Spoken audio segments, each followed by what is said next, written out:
हरियाणा के ही फरीदाबाद से कोई कन्हैया दास जी हैं, फरीदाबाद से हैं, या फिर दिल्ली के मीठापुर से हैं, बदरपुर से हैं, मुझे पूरा एग्जैक्ट याद नहीं है। और कोई एक संस्था है मध्य प्रदेश में, क्या नाम है उसका, कोई एनजीओ है, कोई छोटा मोटा, कोई लॉर्ड बुद्धा फाउंडेशन के नाम से, उनके साथ वो जुड़े हुए हैं। और उस पूर्ण ब्रह्म परमेश्वर सतगुरु रामपाल जी भगवान की जमानत के वो लोग ठेकेदार बने हुए हैं कि हम गुरुजी को निकलवाएंगे तो ही गुरुजी बाहर आएंगे, नहीं तो नहीं आएंगे। अपना समय और भक्ति धन दोनों वो बर्बाद कर रहे हैं।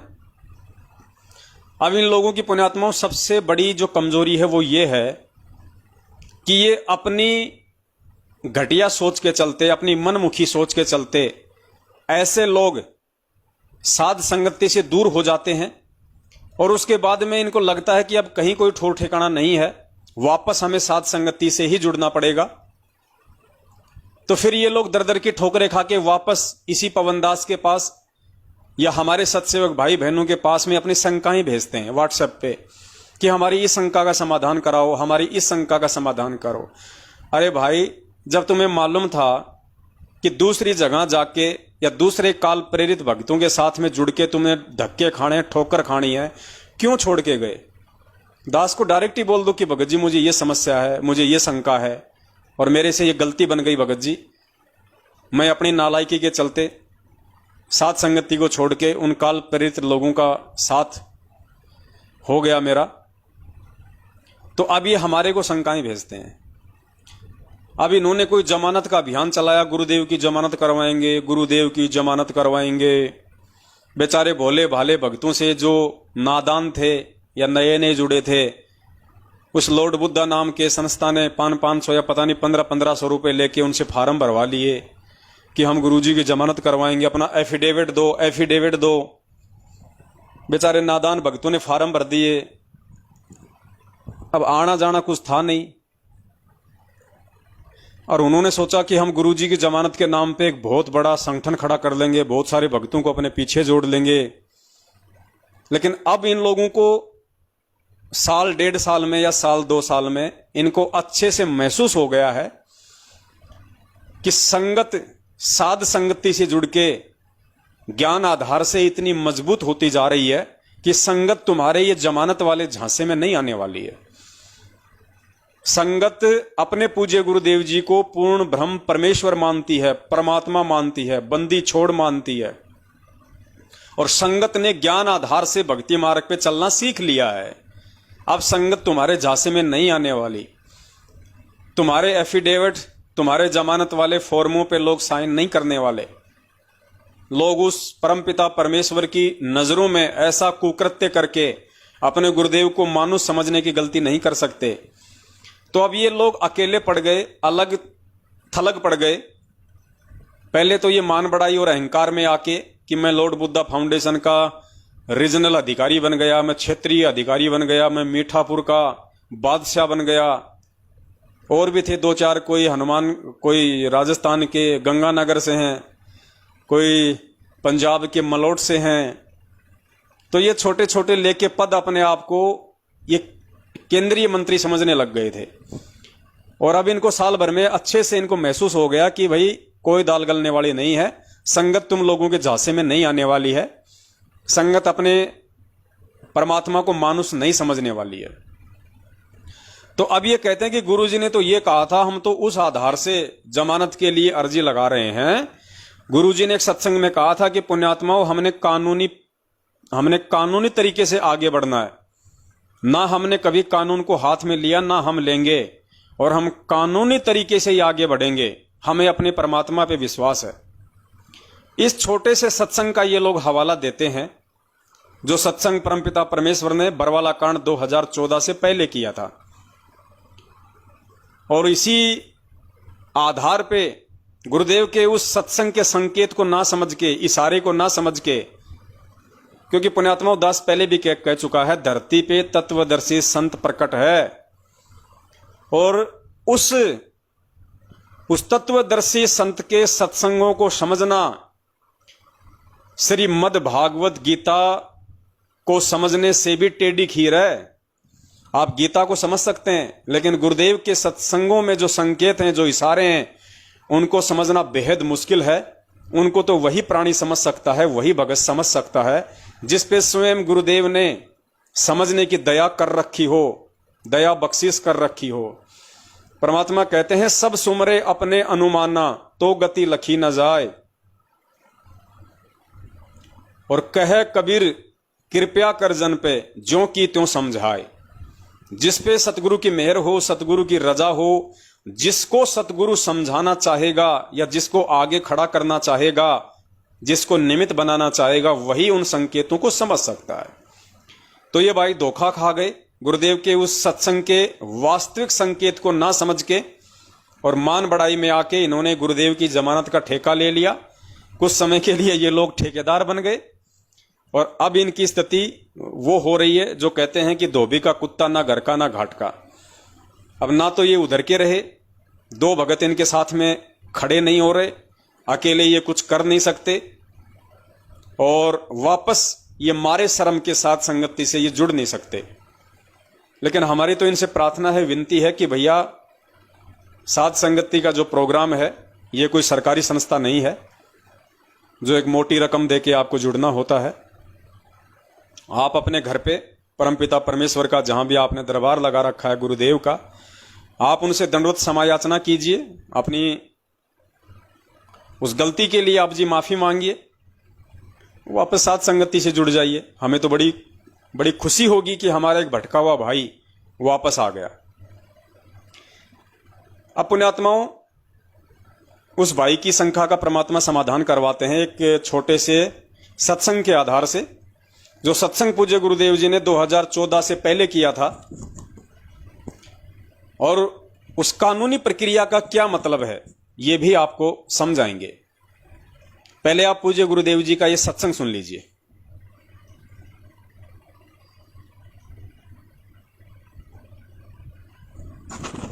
इस सत्संग में, ये 4 मिनट का सत्संग है, इसमें परमात्मा सतलोक आश्रम बरवाला में जब थे तो परमेश्वर ने जिक्र किया करोथा कांड का 2006 का, और 9 अप्रैल 2013 को फिर से करोथा कांड हुआ था, उसका भी परमात्मा ने जिक्र किया।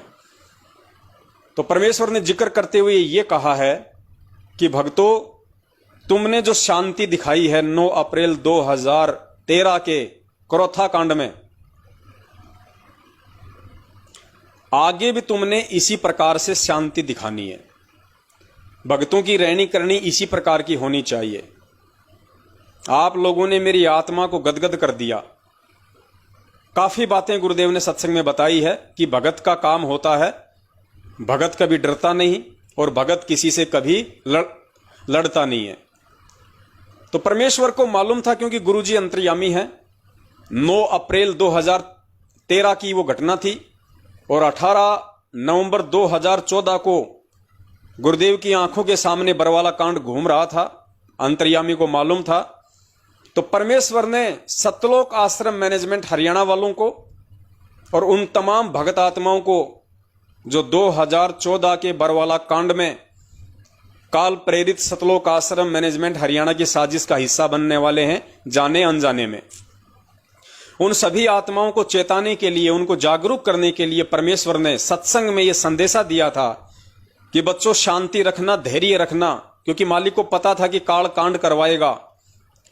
और जो मैनेजमेंट है, जो मेरा भाई है, मेरे बेटा बेटी हैं, मेरे रिश्तेदार हैं, वो काल प्रेरित हो चुके हैं, वो अपनी मर्यादा तोड़ चुके हैं, मुझसे दूर हो चुके हैं।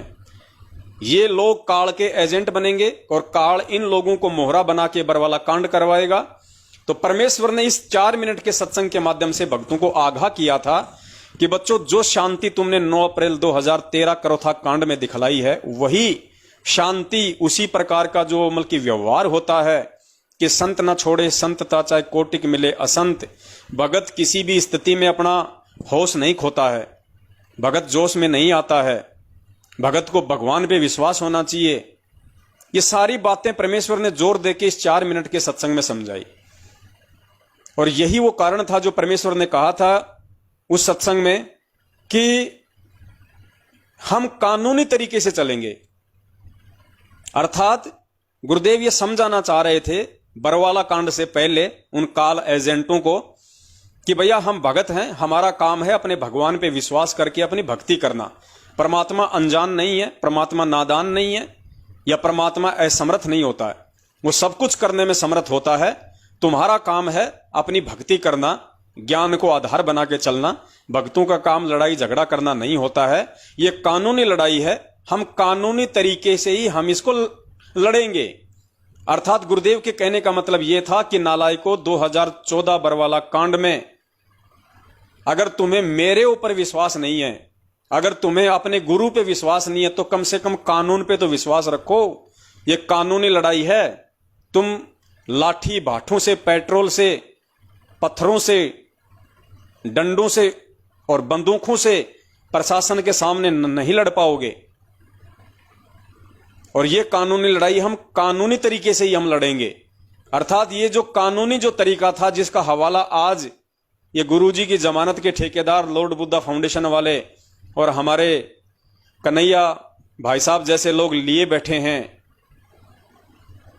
ये जो सत्संग है परमात्मा का, ये 2014 बरवाला कांड के लिए था कि हम कानूनी तरीके से चलेंगे। ना कानून को हमने कभी हाथ में लिया, ना हम कभी कानून को हाथ में लेंगे, क्योंकि गुरुदेव को पता था कि काल इस मैनेजमेंट को मोहरा बना के मेरे बेटा बेटी, भाई बंधु, रिश्तेदार, दामाद और कुछ नालायक स्टेट कोऑर्डिनेटरों को मोहरा बना के और कानून वालों के सामने इनको खड़ा कर देगा। मालिक को पहले ही इन सब बातों का पता था। इसलिए परमात्मा बार बार सत्संगों के माध्यम से, मालिक को पता था कि ये तो काल प्रेरित हो चुके हैं, ये तो मानेंगे नहीं, लेकिन कुछ जो भगत हैं, जो आत्माएं हैं, जो इनके झांसे में आ चुकी हैं, या जो आत्माएं आगे चल के ये लोग अपने पक्ष में करेंगे, कम से कम वो आत्माएं तो बचें। जो काले कमांडो ये बनाएंगे, जो सफेद कमांडो बनाएंगे, भक्तों के हाथों में लठ पत्थर पेट्रोल बम देके पुलिस वालों के सामने मरने मारने और लड़ने के लिए आश्रम के बाहर उनको खड़ा किया जाएगा। गुरुदेव की आंखों के सामने चित्रण पहले ही चल रहा था, क्योंकि गुरुदेव अंतर्यामी होते हैं। तो उन सब घटनाओं को रोकने के लिए और अपने भक्तों को आगाह करने के लिए परमेश्वर ने 2014 से पहले ये कानून वाली बात कही थी कि बच्चों, ये कानूनी लड़ाई है, हम इसको कानूनी तरीके से ही लड़ेंगे, हमने जल्दबाजी नहीं करनी। कोई दूसरा जो घटिया जो कदम है, जो कर्म है, वो हमने नहीं उठाना। ये था तो परमेश्वर का सत्संग इस मकसद को लेके। और इन लॉर्ड बुद्धा फाउंडेशन वालों ने जो बरवाला कांड के बाद में गुरुजी से नाम दीक्षा लिए हैं, देखा देखी में जुड़ गए। और परमात्मा कहते हैं, ज्ञान संपूर्ण हुआ नहीं, हृदय नहीं छदाए, और देखा देखी भक्ति का रंग नहीं ठहराए। तो ये मान बड़ाई के पुजारी, इन्होंने सोचा कि संत रामपाल जी महाराज जी की संगत भी वैसे ही होगी जैसे बाबा जय गुरुदेव की है, आसाराम जी की है, धन धन सतगुरु वाले की है। थोड़ा बहुत इनको लोभ लालच दो, थोड़ा बहुत इनको थोड़ा सा डिफरेंट दिखाओ अपने आप को कि हम गुरुजी के लिए ये करना चाहते हैं, हम ये कर रहे हैं, तो संगत मूर्ख है, हमारे पीछे जुड़ जाएगी। और मेरा जो एनजीओ है, मुझे मेरे एनजीओ के सदस्य बढ़ाने का मौका मिल जाएगा। उनका मकसद था ये। और 500 रुपए के नाम पे वो एफिडेविट बनवाना, फार्म भरवाना, उस संस्था का भक्तों को मेंबर बनाना। तो इन्होंने हो सकता है 20, 30, 40 हजार रुपये भी अपने जेब में डाल लिए। तो मकसद इन लोगों का ये था। अब आप पूज्य गुरुदेव जी का 4 मिनट का वो सत्संग सुनिए, जिससे आपको क्लियर हो जाएगा कि वास्तव में गुरुदेव का मकसद वो कानूनी जो दाव पेच वाली बात है कि हम एक कानूनी लड़ाई कानून के हिसाब से ही हम लड़ेंगे, केवल 2014 के बरवाला कांड को हल्का करने के लिए या रोकने के लिए और अपनी उन तमाम आत्माओं को आगाह करने के लिए था, ना कि आज वर्तमान में गुरुदेव की जमानत के ठेकेदार बनने के लिए।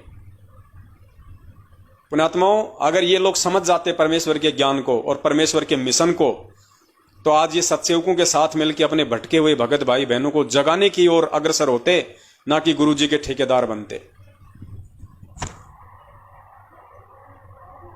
भगत बीज पलटे नहीं, चाहे आए पड़ोसो झोल, और जय कंचन बिष्टा पड़े, घटे निता का मोल।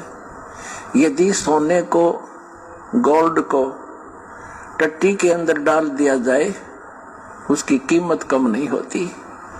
जिसको पता लगता है कि गोल्ड है, उठाकर साफ करके और अपनी तिजोरी में रख लेता है। तो पुण्यात्मा, हमारे ऊपर जो गंध डाला था, आज जनता को पता चला कि सोने के ऊपर ये दुष्ट लोगों ने कूड़ा करकट डाल दिया था। आज साफ होने पर पता चला कि who is Rampal, who is Kabir God, और क्या था सतलोक आश्रम करो था की सच्चाई।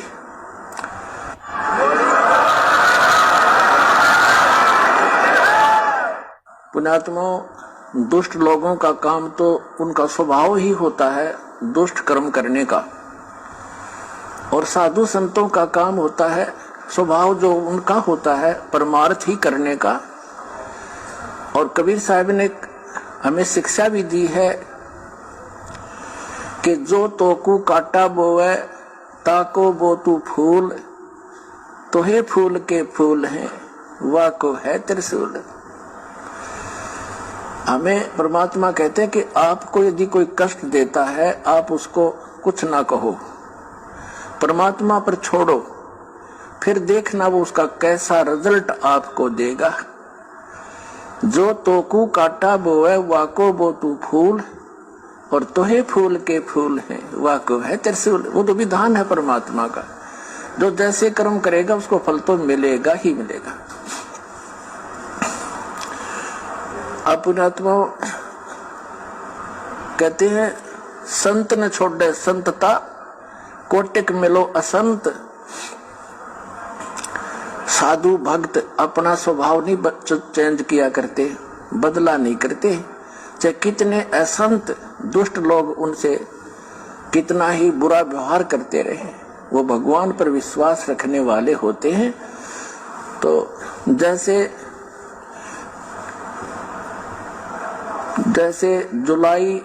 12 जुलाई सन 2006 को क्रोथा कांड उन्हीं दुष्ट लोगों ने किया था जो आज 9 अप्रैल सन 2013 में उन्होंने अपनी जात फिर दिखा दी जनता के सामने। वह सच्चाई आ गई कि ये कितने अच्छे लोग हैं और कितने झूठे हैं, कितनी अफवाह फैलाई थी। यही कारण उस दिन था, वही कारण 9 अप्रैल को इन्होंने करके दिखा दिया। पुण्यात्मा, आप परमात्मा पे विश्वास रखना। संत साधु कभी किसी का बुरा नहीं सोचते, ना करते और ना ही सोचना चाहिए। परमात्मा से कोई चीज छुपी नहीं है। यदि हम भगवान से डरने वाले हैं और हम परमात्मा कबीर जी को परमात्मा मानते हैं तो भगवान वाले काम किया करता है। आपने बहुत शांति रखनी पड़ेगी। उन दुष्टों का तो नाश होया पड़ा है, उनका तो पतन हो रहा है। वो चाहते हैं कि आपका भी नाश कर दें झगड़ा वगड़ा करके। आपने जो सही देखो पुण्यात्माओं, यहाँ गुरुदेव कितने प्यार से आने वाली उस घटना से अपने बच्चों को बचाने के लिए समझा रहे हैं कि पुण्यात्माओं, अगर आपको भगवान पे विश्वास है, अपने कबीर परमात्मा पे विश्वास है, तो भगवान वाले काम किया करता है। और आगे पूज्य गुरुदेव जी उन काल प्रेरित सतलोक आश्रम मैनेजमेंट हरियाणा वालों से संगत को आगाह कर रहे हैं, क्योंकि पुण्यात्माओं 2014 के बरवाला कांड में आर्य समाजियों का -0% भी कोई लेन देन नहीं है। 2014 के बरवाला कांड में 0% भी लेना देना किसी भी आर्य समाजी का नहीं है। और यदि किसी आर्य समाजी का लेना देना है तो दास कई बार बोल चुका है, पिछले 7 वर्षों से तकरीबन 700 बार बोल चुका है। यदि 2014 का बरवाला कांड आर्य समाजियों ने करवाया है या 2014 के बरवाला कांड में किसी एक भी आर्य समाजी का हाथ है, तो जाहिर सी बात है हमारे गुरुदेव तो अपने बयानों में इस बात का जिक्र करेंगे, क्योंकि गुरुदेव तो वैसे भी अंतर्यामी हैं और मालिक तो कभी झूठ बोलते नहीं। तो गुरुदेव ने कोर्ट में अपने जो बयान दिए होंगे, पुलिस प्रशासन को अपने जो बयान दिए होंगे, उन बयानों में परमात्मा ने 2014 बरवाला कांड का दोषी किसको बताया है। अगर आर्य समाजियों का दोष है तो सतवादी परमात्मा तो आर्य समाजियों का नाम लेगा, और यदि सतलोक आश्रम मैनेजमेंट हरियाणा का दोष है तो गुरुदेव उन्हीं का नाम लेंगे। लेकिन 7 साल हो गई सतलोक आश्रम मैनेजमेंट हरियाणा वालों को इन्होंने संगत में अपने गुरुदेव के बयान की एक भी कॉपी वायरल नहीं की, क्योंकि इनको अच्छे से पता है कि गुरुदेव ने तुम्हारे खिलाफ बयान दे रखे हैं, क्योंकि बयान इन लोगों के पास में, इनके वकीलों के पास में, एपी सिंह के पास में। लेकिन इन लोगों ने संगत को ना कभी सच्चाई बताई कि गुरुजी ने तो सतलोक आश्रम मैनेजमेंट हरियाणा और अपने परिवार वालों के खिलाफ ही बयान दे रखे हैं कि बरवाला कांड के असली दोषी ये हैं। तो इन्होंने तो हमें बयान नहीं दिए, लेकिन परमपिता परमेश्वर ने बहुत बड़ी हम पे मेहर की, हम पे दया करी। जेल जाते जाते परमात्मा ने मीडिया के सामने अपनी एक छोटी सी बाइट जो दी थी, उन्होंने इंटरव्यू दिया था, उसमें गुरुदेव ने स्पष्ट कर दिया कि बरवाला कांड का दोषी कौन है। मीडिया वालों ने कहा कि बाबा आप अपने आप को संत कहते हैं, आपके आश्रम में आपके वहां पे इतने जो है वो गुंडे खड़े थे, काले कपड़े वाले खड़े थे। तो गुरुजी ने पूरी दुनिया के सामने लाइव कहा मीडिया को कि वो मेरे नहीं थे, वो राष्ट्रीय समाज सेवा समिति अर्थात सतलोक आश्रम मैनेजमेंट हरियाणा के थे। तो मीडिया कर्मी ने कहा कि बाबा समिति आपकी तो है, तो गुरुदेव ने कहा कि नहीं, समिति मेरी नहीं है। पुण्यात्माओं, ये सतवादी भगवान है, धरती पे प्रकट है, इसकी लीलाओं को समझना आम व्यक्ति के बस की बात नहीं है। परमेश्वर को मालूम था गुरुजी अंतर्यामी होते हैं, उन्हें पता था कि ये काल भगवान इस मैनेजमेंट को अपने आगोश में ले चुका है, और ये लोग, क्योंकि काल कभी सच्चाई को ऊपर नहीं आने देता, हमेशा सच्चाई को छुपाता है, झूठ को अपना हथियार बनाता है, पाखंड को अपना हथियार बनाता है। तो गुरुदेव को पता था कि मेरे बयान संगत में वायरल नहीं किए जाएंगे, और संगत मेरी वैसे ही मूर्ख है, 90% संगत वैसे ही भेड़ चाल में चलने वाली है। इसलिए गुरुदेव ने जाते जाते हम सत्सेवकों पे एक बहुत बड़ी मेहर की, दया की, और सबसे बड़ा सबूत, सबसे बड़ा अपना बयान पूज्य गुरुदेव ने जाते जाते मीडिया के सामने कह दिया कि मेरे बच्चे मेरे इस शब्द को आधार मान के, क्योंकि जो मेरे अधिकारी हंस हैं, भगत हैं, वो मेरे वचन पे विश्वास करेंगे कि उनका सतवादी गुरु कभी झूठ नहीं कह सकता, गुरु कभी दोगली बात नहीं कहेगा, गुरु की करनी और कथनी में अंतर नहीं हो सकता। संत वचन पलटे नहीं, चाहे पलट जाए ब्रह्मांड। तो मेरे बच्चे जो गुरु वचन पे चलने वाले हैं, वो इन चीजों को आधार बना के स्वयं भी इस काल भगवान के एजेंट, काल के मोहरे सतलोक आश्रम मैनेजमेंट हरियाणा और गुरुदेव के अपने कलयुगी परिवार से बचेंगे, और जहां तक संभव हो सकेगा अपने अन्य भगत भाई बहनों को भी बचाने की दिशा में सेवारत रहेंगे। पुण्यात्माओं, 7.5 साल होने को आ रही है। इनको किस बात का डर है मैनेजमेंट वालों को? गुरुजी के बेटा बेटी भाई बंधुओं को किस बात का डर है? अरे सतगुरुदेव जी हमारे बाप हैं, हमारे पिता हैं। ये बहुत सारे मूर्ख प्राणी जो अपने आप को सोशल मीडिया सेवादार कहते हैं, जो कहते हैं कि हम पढ़े लिखे हैं, हमने BA, MA, MSc, BSc पता नहीं क्या क्या उन्होंने सर्टिफिकेट हासिल कर रखे हैं। और जब हम भगत समाज को ज्ञान आधार से कहते हैं कि भैया इस 8 तारीखों पे जाने के आदेश गुरुदेव के नहीं है, धक्के मत खाओ, जाके भगवान को दुखी मत करो, मालिक के वचन पे चलो, भगवान पे विश्वास करो, ये परमात्मा है, घर बैठ के अपनी भक्ति करो उनके आने तक। जब गुरुदेव आ जाएंगे तो जहां गुरुदेव आएंगे वहीं पे हम सब चलेंगे। तो ये नादान प्राणी अपने आप को जो पढ़े लिखे कहते हैं, जो मूर्खों की संख्या में हैं, ये कहते हैं कि यदि तुम्हारा खुद का बाप आज अगर हिसार जेल में होता तो भी क्या तुम उससे मिलने नहीं जाते तारीखों पे? अब इन नादानों को कौन समझाए? अब मैं तुमसे सवाल करता हूं, यदि तुम्हारा खुद का बाप हिसार जेल में बैठा होता तो भी क्या तुम उन वकीलों से अपने बाप के बयानों की फोटोकॉपी नहीं मांगते? क्या तुम ये जानने का प्रयास नहीं करते कि मेरे बाप ने कोर्ट में पुलिस के सामने किसके खिलाफ और क्या बयान दिए हैं, ताकि उसी आधार से मैं कानूनी जो प्रक्रिया है मैं उसको आगे बढ़ाऊं? कौन मेरे गुरुदेव का दुश्मन है, कौन मेरे गुरुदेव का मित्र है, मेरे गुरुदेव ने किसके खिलाफ बयान दिए हैं, क्या आपको जानने का अधिकार नहीं है?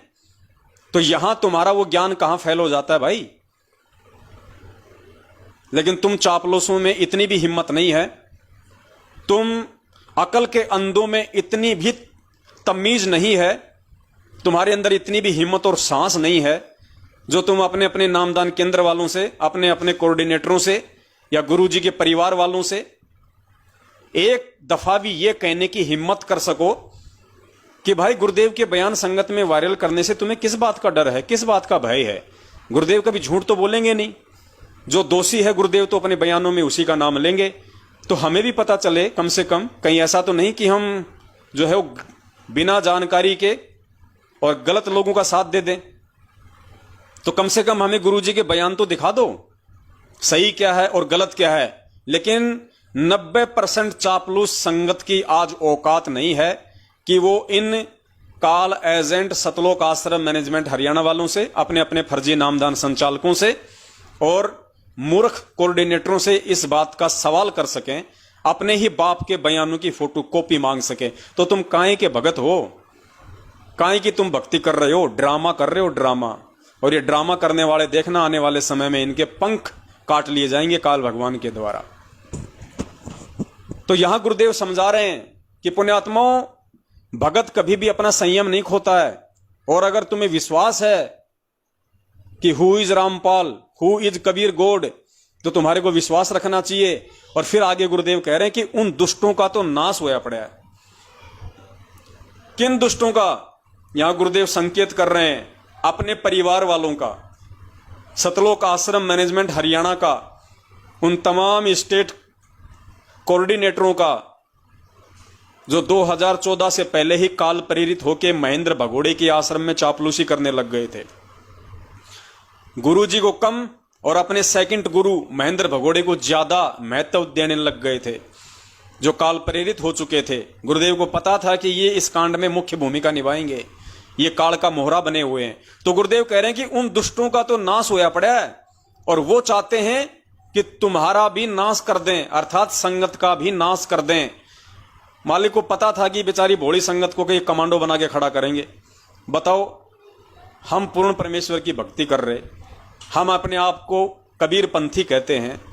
और कबीर पंथ की तो वैसे भी एक पहचान है सफेद पोशाक।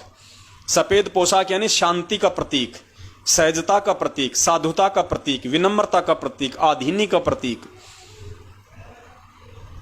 इन्होंने उन सभी मापदंडों के विपरीत और बेचारे हमारे जैसे युवा भक्तों को उस समय, जिनको इतना ज्ञान नहीं था, जो गुरुदेव के सत्संगों पे इतना विचार नहीं कर पाए थे, बेचारों को काले कपड़े पहना के, हाथों में डंडा, पत्थर, पेट्रोल बम दे दे के और उनको कमांडो बना दिया। गए थे आश्रम में भक्ति करने, बना दिया हमारे को वहां पे कमांडो, गुंडा और मवाली, गुरुदेव को बदनाम करवाने के लिए, आश्रम को नष्ट करवाने के लिए, संगत को छिन्न भिन्न करवाने के लिए।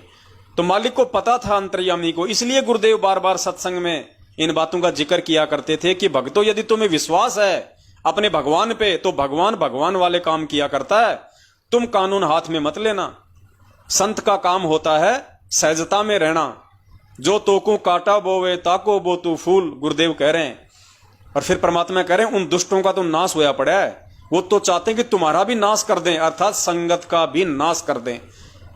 और उन्होंने बरवाला कांड में काफी संख्या में संगत का भी नाश कर डाला, जिसके विषय में गुरुदेव पहले से ही आगाह कर रहे थे। सुनिए, परमात्मा से कोई चीज छुपी नहीं है। यदि हम भगवान से डरने वाले हैं और हम परमात्मा कबीर जी को परमात्मा मानते हैं, तो भगवान भगवान वाले काम किया करता है। आपने बहुत शांति रखनी पड़ेगी। उन दुष्टों का तो नाश हुआ पड़ा है, उनका तो पतन हो रहा है। वो चाहते हैं कि आपका भी नाश कर दें झगड़ा वगड़ा करके। आपने जो संयम दिखाया 9 अप्रैल सन 2013 में करोथा के अंदर, मेरी आत्मा गदगद कर दी। बच्चों, तुमने साधुता दिखाई और आगे भी इतना संयम रखना। कहते हैं हस्ती डर माने नहीं जो स्वान भुकाही, और शीश महल को देख कर वो भौंक भौंक मर जाएं। गुरुदेव कह रहे हैं कि बच्चों, तुमने 9 अप्रैल 2013 में करोथा में जो संयम दिखाया, जो साधुता दिखाई, आगे भी तुमने ऐसी ही साधुता दिखानी है। आगे मतलब पुण्यात्माओं, गुरुदेव को पहले ही पता था कि 1 साल बाद में बरवाला कांड होने जा रहा है। इसलिए गुरुदेव इस 2013 के सत्संग में कह रहे हैं कि आगे भी ऐसी ही साधुता दिखानी है, अर्थात कानून हाथ में नहीं लेना। किसी भगत के बहकाव में आके तुमने सामने वाले के साथ में अभद्रता वाला व्यवहार नहीं करना, लाठी भाठे नहीं चलाने। परमेश्वर अंतर्यामी को पहले ही पता था, इसलिए गुरुदेव कह रहे हैं कि आगे भी ऐसी ही साधुता दिखाना। लेकिन पुण्यात्मा भगत समाज परमेश्वर के इन इशारों को नहीं समझ पाया। ये दास भी निकृष्ट नीच व्यक्ति जो इन काल एजेंटों के बहकाव में आके वहां पे काले कपड़े पहन के वहां पे कमांडो बन के खड़ा हुआ था। क्योंकि 13 या 12 अप्रैल 2013 को दास ने नाम लिया था, 1 साल ही हुआ था नाम लिए हुए। अगले साल इन दुष्टों ने वहां पे करोथा कांड करवा दिया, बरवाला कांड करवा दिया। हम लोग इतना ज्ञान से परिचित नहीं थे, नहीं समझ पाए थे उस परमपिता परमेश्वर के दर्द को, और हम भी इनकी साजिश का शिकार हो गए थे वहां पे।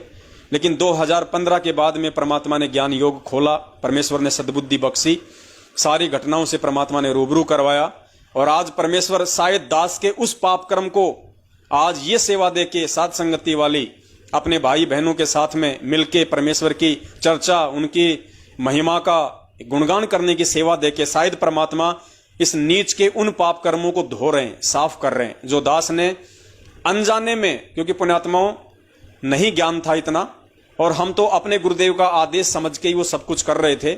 जैसा कि आज 90% संगत उसी राह पे चल रही है जिस राह पे नादाने में हम 2014 में चल रहे थे।